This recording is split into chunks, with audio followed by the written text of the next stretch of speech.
La perte de poids. Si vous essayez de perdre du poids, mais que la balance ne bouge pas, vous faites peut-être l'une de ces 5 erreurs sans même vous en rendre compte. On commence directement la vidéo. Mais juste avant les amis, laissez-moi un petit pouce bleu et c'est parti. Beaucoup de personnes veulent perdre du poids, mais la plupart des gens ne réussissent pas. Elles cherchent parfois des résultats rapides, ce qui conduit à des régimes trop restrictifs et difficiles à maintenir. C'est pourquoi je vais vous donner mes meilleures astuces. Le stress, le manque de sommeil, les contraintes familiales ou professionnelles peuvent aussi freiner les progrès. Car cette perte de poids peut vous ouvrir les yeux sur votre hygiène de vie et même votre environnement. En général, la réussite repose davantage sur la constance de petites habitudes saines que sur la motivation seule. Ils mettent toutes sortes de régimes en place. Les régimes mis en place pour maigrir peuvent être efficaces à court terme, mais ils sont souvent difficiles à maintenir sur la durée. C'est souvent comme ça les gens veulent copier et reproduire pareil. Mais ils n'adaptent pas à leur vie, c'est la cause que ça ne tient pas.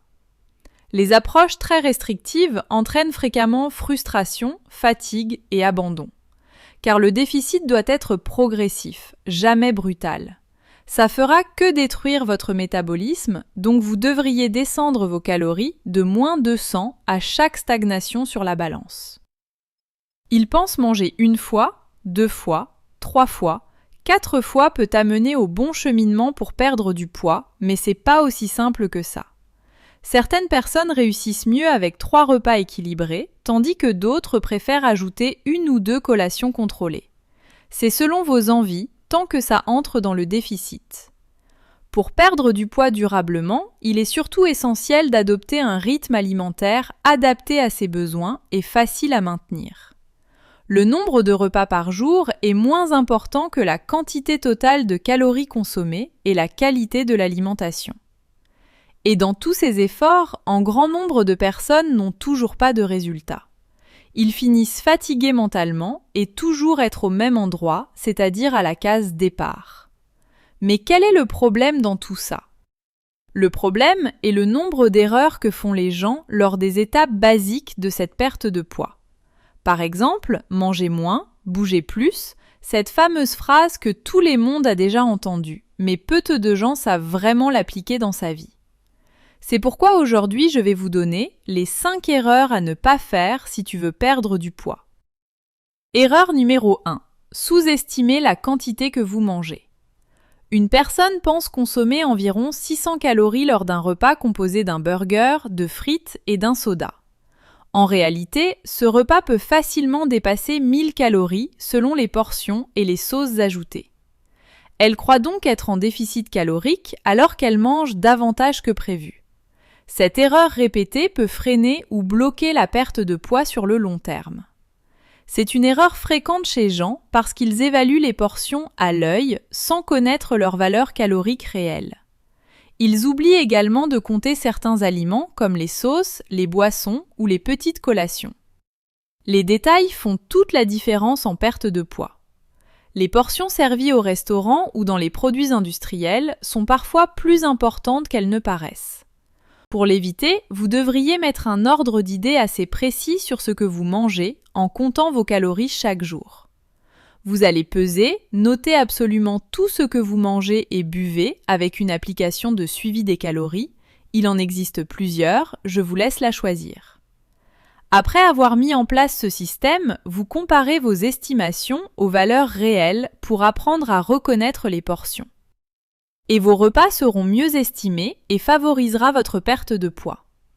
Selon la National Institute of Diabetes and Digestive and Kidney Disease, la gestion du poids repose principalement sur l'équilibre entre les calories consommées et les calories dépensées. Vous pourrez manger en toute conscience avec les bonnes portions pour un déficit assuré. Erreur numéro 2.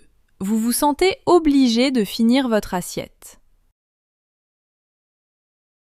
Tout le monde aime manger, même beaucoup manger. Je dirais même beaucoup manger. La plupart des gens ont les yeux plus gros que le ventre.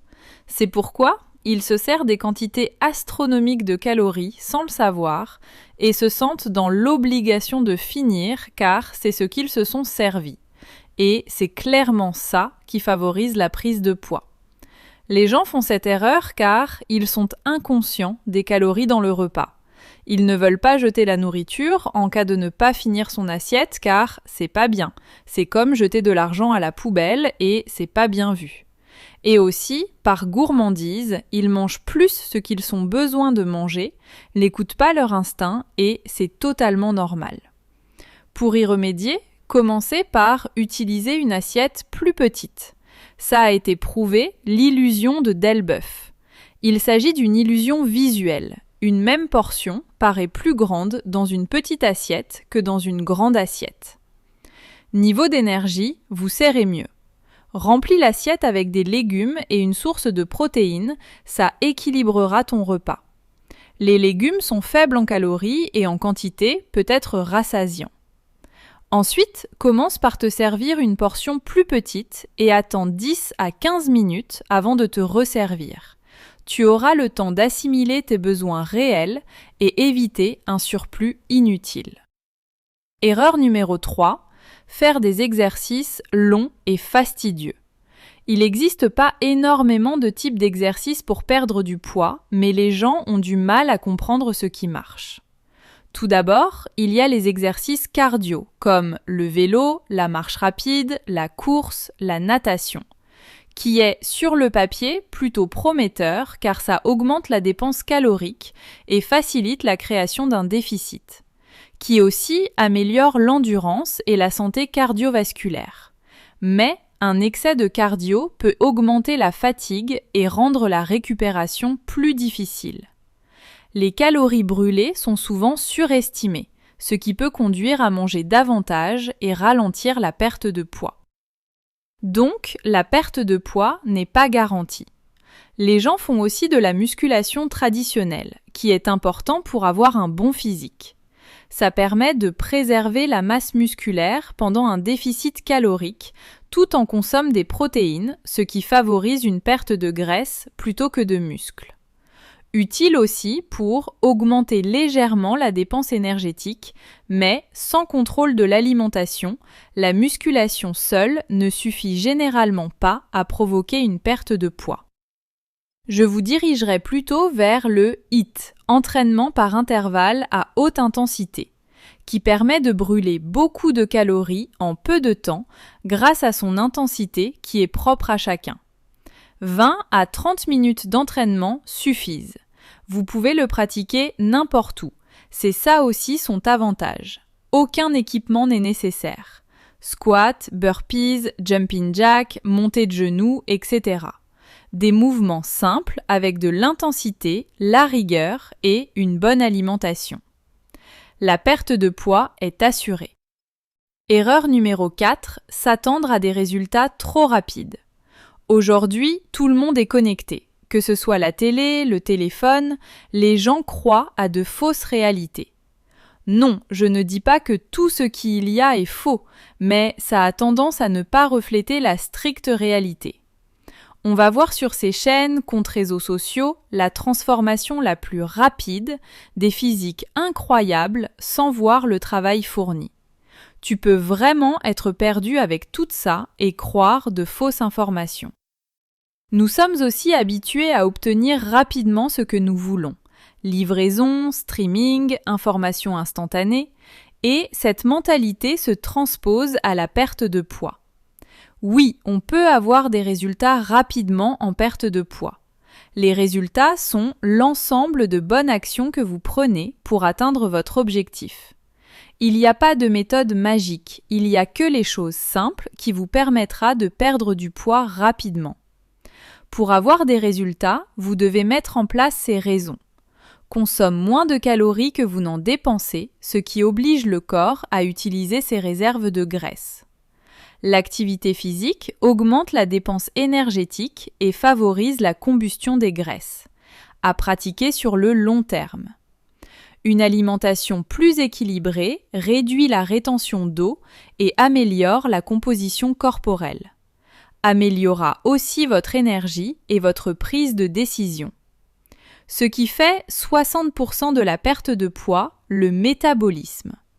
Avec le temps, le métabolisme s'adapte et le corps devient plus efficace pour utiliser l'énergie stockée.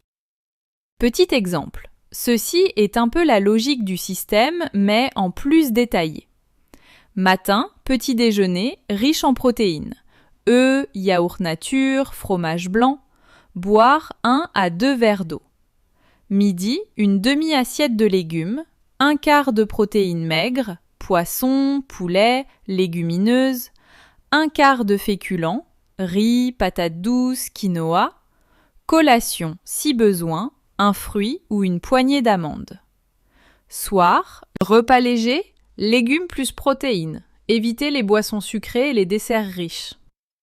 Activité physique, marcher 8000 à 10 000 pas par jour. Faire 30 à 45 minutes d'exercice, marche rapide, vélo, natation ou renforcement musculaire, 4 à 5 fois par semaine.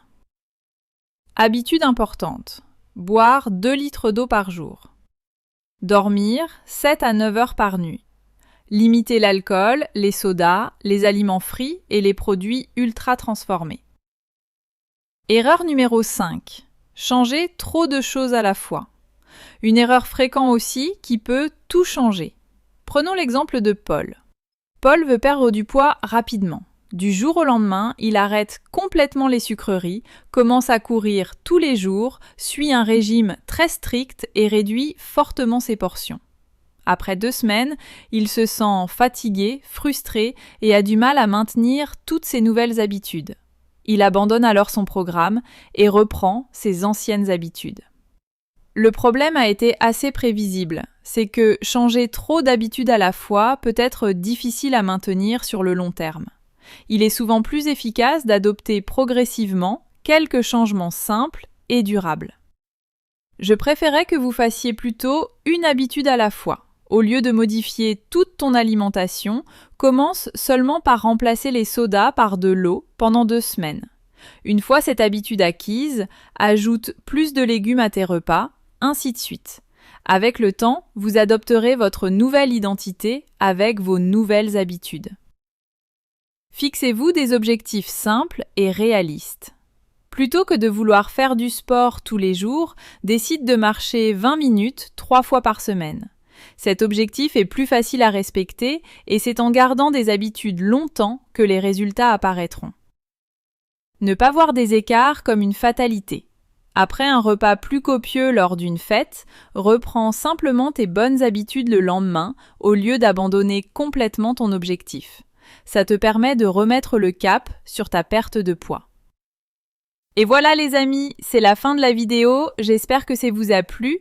Laissez-moi un petit commentaire en dessous de la vidéo, un petit like et à bientôt.